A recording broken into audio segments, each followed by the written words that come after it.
Well, what I want is to have people held accountable for their conduct. If you had the chance, you must realize we've got to get change real the on world? this, because we have tried to incarcerate ourselves out of this problem now for 30 years. We have more people incarcerated in our country than anywhere in the world. To Liberty interviews, and we have a great guest tonight. I was surprised when we were contacted to have him on. I never even would have thought of asking you to come on. It's Judge Jim Gray. Thank you for joining us. Ben, thank you. It's just always nice to be with good people and share thoughts. So I've been looking forward to it. Yeah, and for people watching, sorry about the static image. We had some issues with the webcam. For some reason, it turned him into a green goblin, and it was frightening the small children. So we went with this picture instead. Well, they could actually, Ben, unfortunately, they could see my thoughts. So that was a little discouraging. Yeah, we found out you were a being of pure light. So that's always a plus for your president. And we have Nathan, aka Token, here tonight, whose image also might threaten small children, but maybe not. I mean, that's I scare small children every day, so that doesn't bother me. And we have the judge on here because he is running for the Libertarian Party presidential nomination. How did that come about? Because you're I know people are going to say you're late to the game a little bit. The other ones have been campaigning for a while. How'd that situation come about? Well, it was really strange, Ben. It was not in my plans at all. I was supporting Governor Lincoln Chafee from Rhode Island. He was the only then Republican U.S. Senator that voted against putting our troops into Iraq, which gave him a whole lot of credibility from my standpoint. And I was on a telephone conference call with him, as well as his staff, and he announced, it was on about, I guess, 4 weeks ago Saturday, he announced that in 2 hours, he was going to announce to the Wyoming delegation he was going to drop out of the race. And I pleaded with him. I don't plead very often, but I said, Governor, I mean, we really need loyalty to the party, loyalty to the country. Give me a week. Don't do this. Give me a week. I'll get you some background, some support. And he came on with a really flat voice, Ben, and said, Judge, I've made my decision. So he got off the call, and his staff said, well, Judge, will you take his place? And I said, no. And then they pulled a dirty trick on me and said, well, come on, for the loyalty of the party and the loyalty of the country, you've got to help us here. So I said, okay, well, look, give me 2 or 3 days. I'll think about it. And I called numbers of what I would call luminaries in the Libertarian Party all around the country, told them my situation. They all encouraged me to run. And finally, I was on the phone with Larry Sharp, and he was encouraging me. So I said, all right, Sharp, come on, put your money where your mouth is. If you'll run with me, I'll do it. And his answer was, quote, yes, yes, yes, unquote. Well, now what am I supposed to do? But I believe in this. I think that we're the best team that the Libertarian Party would be able to present. I'm proud of who we are. We're known quantities. I have a good background. So does Larry. We've helped down ballot candidates forever. And we have, I think, the right message. We will make you proud. I think part of might have what got to Lincoln was, he was a recent switch, whereas you're not. And he ran for president. And it seemed to me he was a little unprepared for the dogfighting pit that can be the Libertarian Party politics. We are much more philosophical and I don't know what, integrity driven than other parties. And so candidly, I ran for U.S. Senate in 2004. I saw that. Actually, David Nolan was very active in my campaign, which is pretty proud. And also I ran, of course, as you know, with Governor Gary Johnson as the vice presidential candidate in 2012. And candidly, some of the biggest knife wounds I received in either of those elections were from fellow libertarians. Oh, you didn't phrase it quite right. Well, I like you, so I'll continue to support you. But otherwise, we're more purist oriented, and I think that's good and not good. Well, and I hope that didn't scare him off. I like Lincoln. I think he could probably run later after he gets a little of that beating done that we like to give our new people, kind of like an initiation or something. Would you be willing to, how did your first race go? What was that like? You had switched from GOP, correct? Yeah, I'd done that with the passage of the so-called Patriot Act. That was just, I could not be involved in any group that would condone, much less assist, what I called this direct frontal attack on our civil liberties. And I still remember, Ben and Nathan, it took me literally 13 seconds to realize I really am a libertarian. That's pretty much where I've always been, and I will be for life.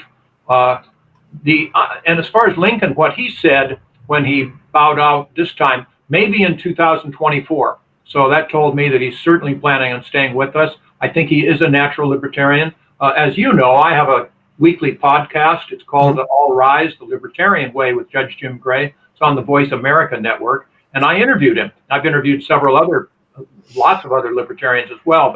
But he really, he gave a good interview. He understands the importance of the deficit and the attack it's going to be on our children and grandchildren.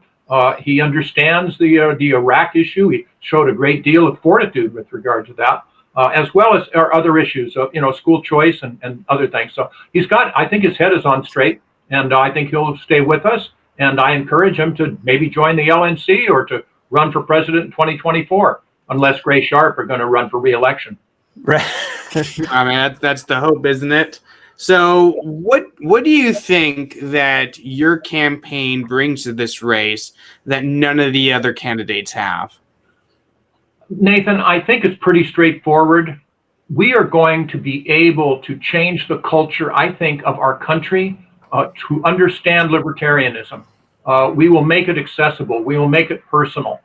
Anybody that goes to a voting booth or whatever, now by mail, has one question in mind, and I don't care who you are, and that's what's in it for me.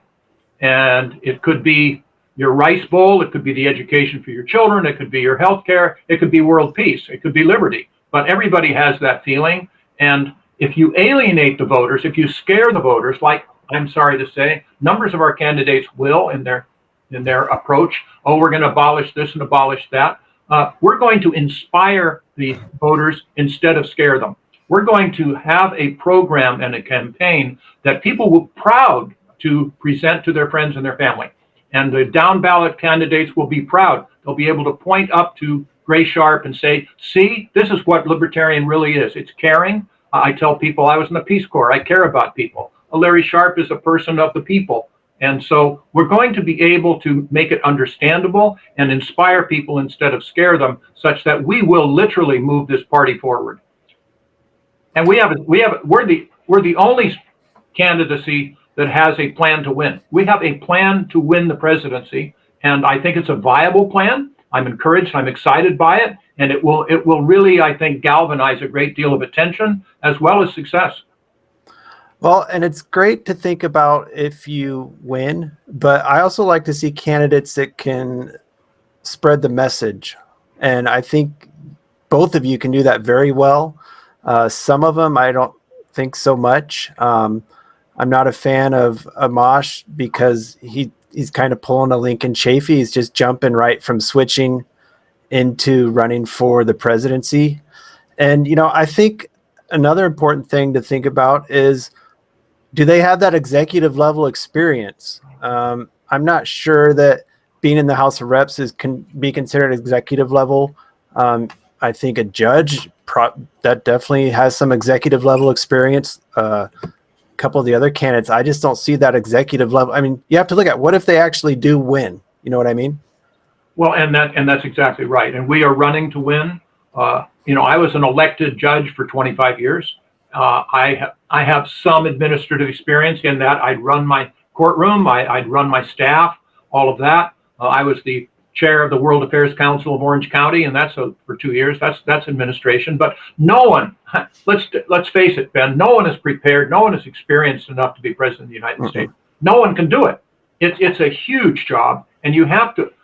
As a judge, I'm trained to listen. I'm trained to consider, to weigh the facts, to weigh integrity, to weigh credibility, and then make a decision and explain it and galvanize people to understand that. And I can do that, but what you need to do and what we've failed to see in the last number of administrations is you get good people. You have to. Your Secretary of State and your Attorney General and your Surgeon General and the rest. You get good people, then you listen to them. And that's been a failure of the present administration and the prior administrations. I will get good people and I will listen to them, give great consideration to their opinions. We'll work together. And in addition, we will do something that no one else will be able to do. We'll put in a coalition government. Yes, of course, libertarians, independents, but also Republicans and Democrats, kind of like Abraham Lincoln and his team of rivals, and well, of course, they have to agree with our philosophy of, financial responsibility at all levels of society, live and let live, don't tread on me, well, don't tread on anybody, that sort of, but if they do, then we have these problems, these polarizations. Look, go talk with your colleagues, talk politically, let's get on board, let's do this by the merits, let's help our people move forward. And I think that if I carry the day, I think that our slogan for the election should be Americans United. Gray Sharp, I think we are the unity candidates for the Libertarian Party, and I think we'll be the unity candidates for the United States of America. I'm really excited, Ben. I'm really excited about this. Well, I wish that was a question more people would ask, is like, who's on your staff? How many of the candidates even thought about who's going to be their sec def and Secretary of State and things like that? I don't think some of them even thought that far ahead. I will have, once we win the nomination, and I have numbers of people in mind, some have already endorsed us, but once we win the nomination, I'm going to have someone I really rely upon, separate and apart from the campaign, and it can't be with the campaign, to seek out the very best people that we could get and actually talk with them and see if they'd be interested. What you do not do is say, well, support me and I'll make you Secretary of State. That's probably illegal. We don't do that. But it will not just be on November the 5th where we wake up and say, all right, now who do we appoint to these things? We will have that in place. Well, and, another thing that I like about your guys' campaign is where you have a track record. A lot of the other candidates also have track records. There's one who probably does not. He just recently joined the party. People can go find a lot of your readings on libertarian subjects. They can listen to your podcast on libertarian subjects. I know you can do that with Hornberger. You can do that with Joe. She has a lot out there. Heck, even Vermin has some out there at this point. I think having that track record, so you know what somebody will do when they sit behind the chair, whether it be a bench or a city council seat or a representative seat, so you know that they vote libertarian, is a good thing to have. I mean, you don't know what some of these people are going to do once they're given the power. And that's true. That's why I would not appoint anyone probably to the appellate court that hasn't been first on the trial court, or no one to the Supreme Court unless they've been on the appellate court, because by this time they can say whatever they want to, but if they've been on the courts before, they will have written opinions. And then you can see when the rubber meets the road, what they actually would do. It's an important thing. And I think that with our background, again, I was in the Peace Corps. I care about people. I was I was a federal prosecutor. I was a Navy JAG attorney. I was a judge for 25 years. We have a background. We're known quantities. People don't call Larry Sharp Mr. Libertarian for nothing. I've been calling delegates around the country, and candidly, they say, well, yeah, we kind of like you, Gray, but boy, we love Larry Sharp.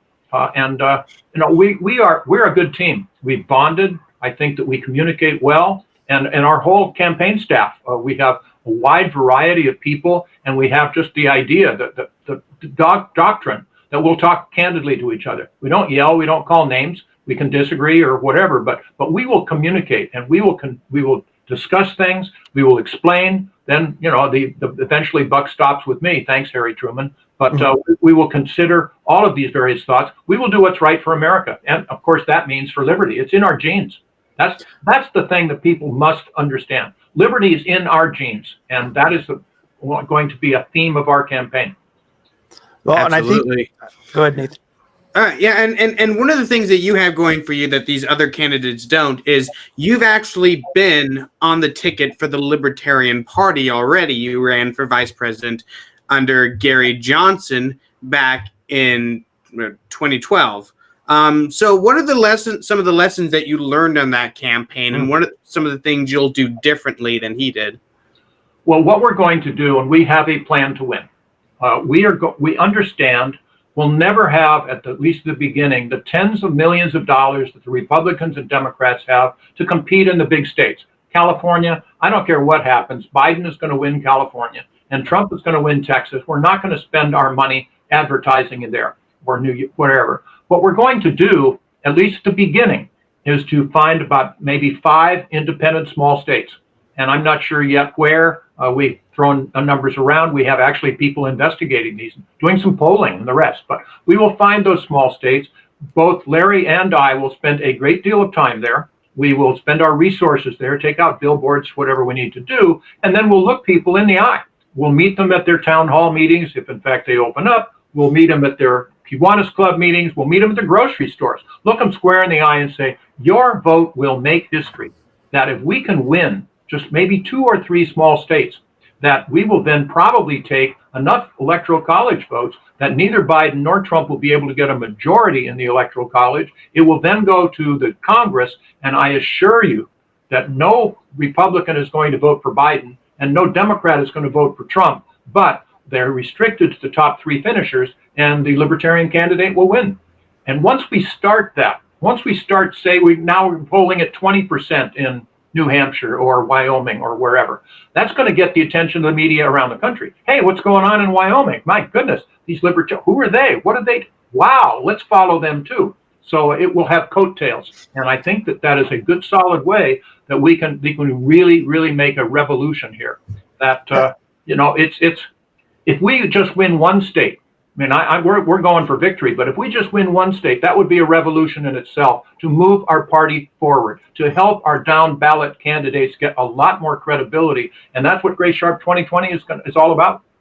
That was frustrating for a lot of us on the Johnson campaign, that they didn't target those smaller states like the Wyomings, the Montanas, and even here in Nebraska where we split our electoral votes, and Maine also does that they didn't try and get just one of those votes to screw up the whole electoral college situation. They kept pushing on Utah when that one joker, Evan McMuffin, jumped in, and they kind of went all in there, and it didn't work out at all. I think there was some strategic problems there, and it seems like you guys have learned from those lessons that happened.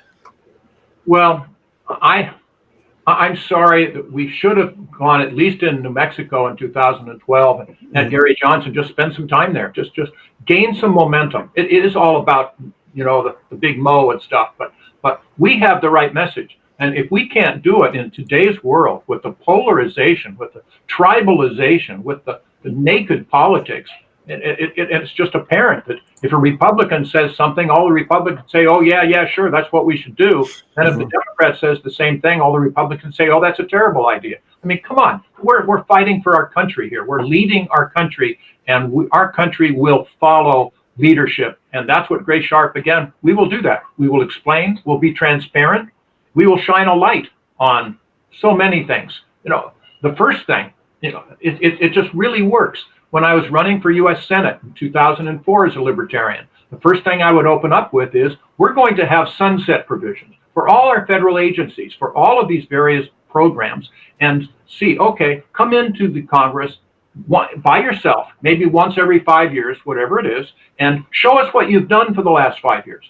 What have you accomplished? How much did you spend? What were your successes? Now, what do you want to do for the next 5 years? How much do you want to spend? And then, it can be on C-SPAN. Everybody can look at it and think, well, wait a minute. No, this is duplicated. We don't need that. Let's cut that back. And, well, we don't need that at all. That was from the New Deal back in the 1930s. We don't need that anymore. So, okay, we'll narrow it down, probably maybe only 30% of what you were doing before, reduce your exposure, reduce your size, reduce your budget, and now go off and be successful.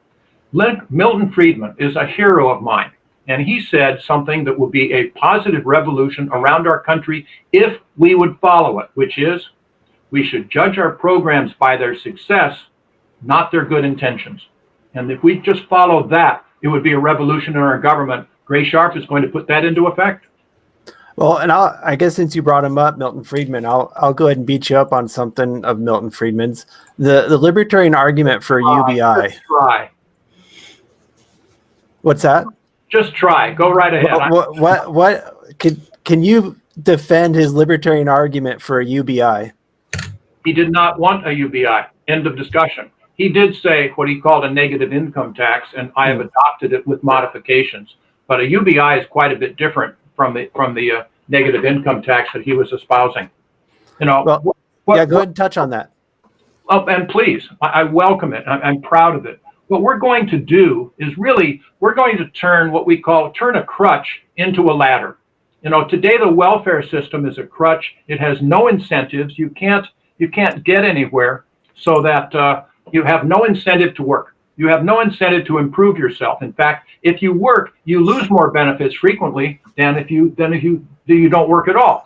That is foolish. That is stupid. So what he has is a program that will be able to, in effect, help people climb out of poverty and always have an incentive to improve yourself, always have an incentive to earn the extra money. And by the way, we can pretty much demolish, we can take care of and get rid of pretty much all of the welfare agencies. You know, all these various alphabet agencies that we have that are all duplicated as well, intrusive, bureaucratic, fraudulent, and we can just make it much more simplified. It will remove about 80% of the welfare state and put incentives back where they should be. Milton Friedman's still my hero. Good try.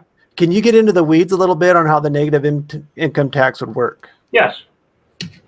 Just these numbers are used for illustration. Sure. But let's say that no one pays any income tax on their first $30,000 of income. Not you, me, Bill Gates, nobody. Now, what if you earn no money? And I don't care if you just lost your job to a robot, or you want to go back to school, or you're a single mom, or you're lazy. I don't care. As long as you're a citizen or a green card, we will give you $15,000 a year. Boom.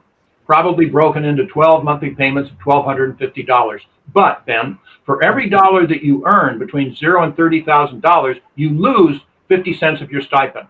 So you have an incentive to earn the extra dollar, which basically means that if you earn $30,000, you pay no taxes and you get no stipend.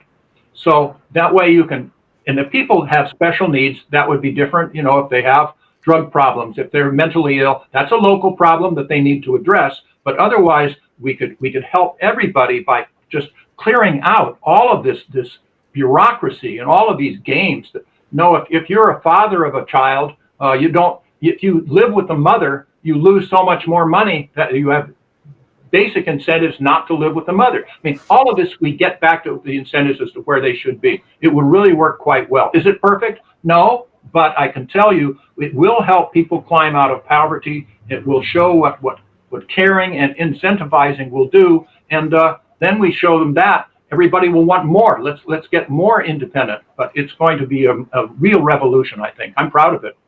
Well, and I've been at that income level, and the welfare cliff it's a real thing. I mean, you just have to take it in the pants for a couple years while you're jumping between those brackets.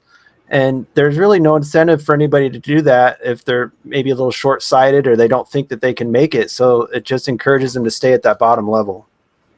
And that's right. And they have, my daughter she is bipolar, and she's given me permission to say this so that I was going to get her a job working for some companies, and I told them that if you pay her $12 an hour, I'll pay you $15 an hour. The problem was that if she worked more than 10 hours a week, she would lose more money in her Social Security than she would gain by working. And that's just counterproductive. That's just dumb. Yeah, I just want to throw that curveball at you on the UBI one, just to see how... Well, one of our commenters says, don't do any mainstream interviews at 6 a.m. And that's one of the things that I wanted to talk about, because libertarian candidates have gotten media attention before. Gary Johnson got plenty 4 years ago. The problem was once he got that media attention, they turned him into a meme, right? They ran videos of him sticking his tongue out nonstop, saying, what is Aleppo, yada, yada, yada. And that was the problem with Gary Johnson. He got the media attention. It's just he didn't know how to avoid the ambushes and the pitfalls that they were laying out for them. So how are you guys going to avoid those mistakes? Well, I wish I could, Nathan, just tell you we're going to avoid all mistakes. I remember Aleppo, and I just felt for Gary. Gary is my friend. He's a very good man. His problem is that he just tells the truth. And I hope that's my problem too. So he got tripped up on Aleppo, and they came out of the blue. What was he thinking? Well, I don't know, a leopard? I mean, he didn't put it together. So mistakes happen, and that was highly, highly unfortunate. Gary Johnson is a competitor. Right now, he's preparing again for a bicycle race from Canada to Mexico. I mean, the guy is a real competitor. But I can't promise. We are experienced. I've been around. As you know, Nathan, I held a press conference back as a sitting judge in 1992. What's that, 28 years ago, telling the world that our nation's drug policy had failed and we had to change it, which was unusual. Judges don't hold press conferences. But since then, I've been on mainstream media all over the place. I've been on the O'Reilly Factor a couple of times, ABC News specials. I've been on hundreds and hundreds of local as well as national shows. So at least the media appreciates me. They will seek me out. And I can pretty much hold my own. And then there's Larry Sharp, who's extremely articulate. We will both be a good team and be able to make presentations. And we do understand libertarianism probably better than Gary Johnson. I've lived it. I believe it. It's just within me. So it'll be innate. It'll be just a natural reaction to say, well, wait a minute. No, we don't want that socialistic thing. We don't want the government to be involved in central planning. Are you kidding me? You know, anytime you have that happen, basically think famines and arbitrary. That we can look at now what's happened in the COVID-19. All of these responses by government have been arbitrary because they don't centrally plan. They can't create an economy. They certainly don't know how to reopen an economy. That's the private enterprise. That's the free market that does that. And so, I mean, those are pretty much standard answers. That's not particularly trip-upable, if I could use that word.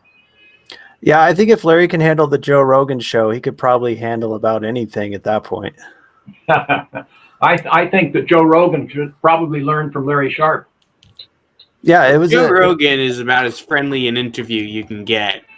That's he's not laying traps out for. Yeah, but he asked some bonehead questions about stuff, and Larry broke it down for him. And, you know, Joe still didn't seem to get it. I don't know. He's Joe's a meathead. That's what Joe is. He's a meathead with the heart of gold. That's why everybody loves him. So I guess, what are your plans going forward on how you're gonna? I mean, don't give away campaign strategy, but I mean, are you guys working the delegates now, or what's new for the campaign? What should I say? It's a secret, Ben. Yeah. Who are the voters? Here are the delegates. And so, yes, we are meeting with the various regions. We are meeting with delegates. So we have delegates calling delegates. We have a following. I'm not just saying that we will be the unity candidates for the Libertarian Party. I think it's true that I know I was at least their second choice of pretty much everybody, and we're the first choice of many. But just the way, again, being a judge, I work well with people. I settled the first Catholic priest child sexual molestation case in the country. Why? By listening. And you understand and you empathize, you understand what's moving different things and what people really are relying upon. We can do that. It's our country. You know, I care about our children. And also, Ben, it's extremely important to focus on this. We have constituencies out there. They don't know it, but we're the only people that represent them. I'm proud to say, just became a grandfather on April 21st. And on April the 26th, for the first time, I held my little grandson, Hudson, and he was a big little boy. But what a miracle. I just looked down at him. What a miracle you are. And then the second thought, it's kind of embarrassing. I almost got tears in my eyes. I thought, Hudson, you owe $76,000. Oh, no. Yeah. You know, it's the deficit we're the only people, we're the only party that speak for the young. You know, I'm going to be okay financially, but our children are in trouble and our grandchildren are bankrupt. I mean, we're the only ones that will speak about this, and it's a really important thing. The failing schools around our country, the healthcare thing. As we say, if you want to have the equivalent of the Department of Motor Vehicles running your healthcare, that's where we're going. Is that what you want? Well, no, that really isn't. Well, okay. So it's just all of this stuff. The criminal justice issues. I've been in criminal justice issue all of my professional life. We have 5% of the world's population, Ben, and 25% of its prisoners. There was even Democratic U.S. Senator Jim Webb faced with that, was saying, well, either we're the most criminally oriented people in the world or we're doing something wrong. Which do you think it is? So we care about these things. We will be able to convince people that the people that are unduly over incarcerated, they're our constituents. The people that are having the schools failing, they're our constituents. So we will get this word out. We have time to do it, and we will. Yeah, it's going to sound weird, but I'm not giving an endorsement. But if I was a delegate, I would be Gray Sharp first, and for some of the reasons you mentioned, would be Vermin second, because Vermin has that youth. The youth hear him, and he's able to connect with those guys, and they're the ones that we need to have be the future of the party. My son, he's 17. He doesn't know any of the other delegates, but he knows who Vermin Supreme is. And he's kind of that target audience that's given up on all things political and just doesn't really see much of a future. Well, we have a practice of not discussing other candidates. We talk about ourselves, what we will do. Right. All the candidates, and I'm sure us as well, we have our strengths and our weaknesses. No, I've never been a member of Congress. That's a weakness. But I think that we are the strongest group. I think we will carry the ball well. I think we will move it down the field. And we will be, you want to ask, what's the goal in this election, 2020? What is your goal? My goal is to win. That's our goal. And we're going to try to do that. I tell people I think we have a really good, solid 3.7% chance of winning the election. As time goes along, it may become 4.7 for all I know. But then what you also want to do is grow the party. Well, if we're going to win, we will grow the party. That's an important thing. We want to help the down ballot candidates. All of those things are a part of our election. I think we will be able to present a campaign that anyone in our country would be proud to expose to their friends and their neighbors. And I'm not sure all of the other candidates would be able to do that. Well, that was a quick half hour. I guess, do you want to plug? What's the website? We'll throw it up. There's a softball question. Of course, I should have done this already. If I were more of a politician, I would have mentioned it 4 times. Yeah, we should have got it up there for you too. www, of course, graysharp2020.com. And of course, Gray is Gray, and Sharp has an E on the end. So it's www.graysharp2020.com. There I see it at the bottom of our screen. Go and visit us. And if you have other questions too, it's judgejimgray.com. Ben, I've written more about the issues than any presidential candidate in history, I would bet to say. I've written 4 books, 2 musicals. One is called Convention, the Birth of America, by the way. It's on the Constitutional Convention, very much into the founders here. And then, as you mentioned earlier, I have a podcast that's been going for more than a year on the Voice America Network, All Rise the Libertarian Way with Judge Jim Gray. I always put in that word libertarian. My recent book was 2 Paragraphs for Liberty. Oh, wait, did you hear that word again? 2 Paragraphs for Liberty, solutions that are practical, effective, responsible, libertarian. And I think a great primer into your brain, I read it, was, what was it, your white paper? Yes. Oh, did you? Good. Yeah. Thank you. Yes, it's on both websites. One Man's Libertarian White Paper. What would a libertarian world look like? Who are the winners? Who are the losers? And the winners are, children and elderly and everyone. The losers are teachers that can't teach, the bureaucrats, people that love crony capitalism. They would not do well under libertarian, to which, of course, we all say, good. Yeah. Well, thanks for joining us, Judge. You have anything to close out, Nathan? Podcast, 56 episodes. Yep, he does. Work. On Fridays, where you can get any of them on demand. And I've interviewed Ben Hornberger and Joe Jorgensen and Nick Sarwark and all these people too. So we have very good people in our party. So I'm just proud of what we're doing. I'm proud of who we are, and we're going to do you proud. I promise you, if you join us, support us, help us move mountains, or even if you don't, either way, we will do you proud. I promise you. Thanks for the opportunity to share some thoughts with you both. Yeah. Thanks, Judge. All right. Thank you for coming on the show. Remember, everybody, like our Facebook page so you can join these conversations in the future. We're on Instagram. We're on Twitter. And if you want to see what's on the network, think-liberty.com is the website. Go take a look, guys. Out.